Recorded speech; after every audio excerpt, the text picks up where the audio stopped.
Item number SCP-290. Object Class Safe. Special Containment Procedure. SCP-290 is to be held in a 5-meter cubed cell at Site-19. Personnel are forbidden from interacting with SCP-290 except during an approved testing procedure, and any personnel who attempt to do so must be terminated with any force necessary. During any interaction with SCP-290, 3 guards with full knowledge of the object must flank the object's aperture. Anyone other than Class D personnel attempting to enter must be removed from the object's cell. Description: SCP-290 is a hollow metallic sphere 3 meters in diameter with a circular opening of diameter 90 centimeters cut into one side. This sphere is welded to 4 metal posts 50 centimeters in height.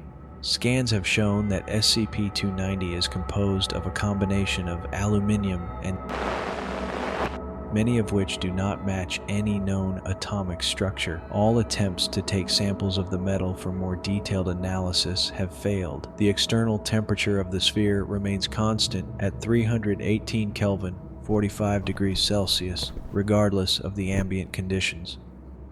As no power source for the device has been found, how it maintains this temperature is as yet unknown. Researchers have noted that personnel appear to display slightly elevated curiosity about SCP-290's function, although whether this is evidence of a psychological effect or simply due to its abnormality is not known. Should a subject enter SCP-290 through the circular opening, the aperture will shrink rapidly, rendering the inside section inaccessible. After 5 to 20 minutes, the aperture will reopen. No sound can be heard emanating from SCP-290 during this period. Subjects emerge from this process alive, conscious, albeit often in a state of extreme distress, but with their anatomy significantly altered.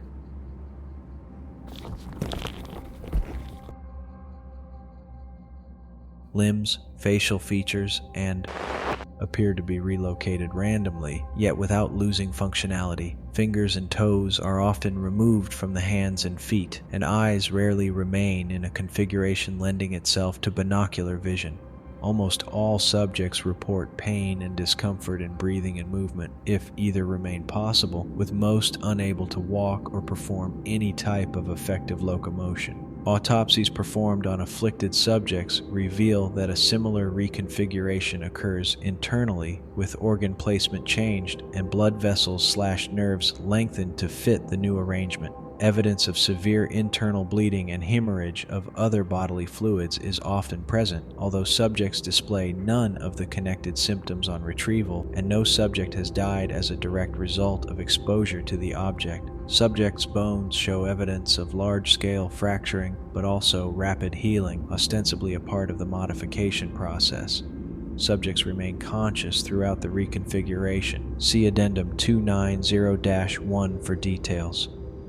Addendum 290-1 Experiment Log. Subject D59414, male, 18. Supervisor, Dr. SCP-290 Lead Researcher. Purpose: ascertain the experiences of subjects within SCP-290. Procedure: D59414 was exposed to SCP-290, having had no prior experience with the object. Subject immediately inquired as to its function, to which Dr. replied, "That is what we intend to find out." After several subsequent inquiries from the subject were rebuffed, subject was provided with an IR-sensitive video camera and ordered to enter the object. Subject complied without resistance. Aperture reopened 17.4 minutes after closure, and subject and video camera were retrieved.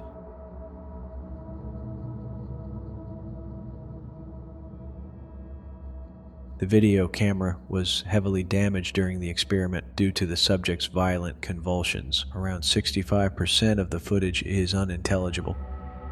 Video feed initially shows subject sitting calmly in the center of SCP-290, looking around and examining his surroundings by touch at intervals. This continues for around 2 minutes, at which point the subject begins clutching his chest and groaning.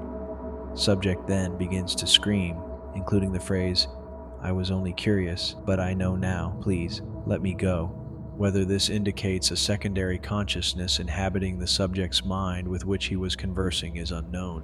It is at this point that the subject begins flailing, impacting the camera repeatedly and causing it to record only small fragments of footage.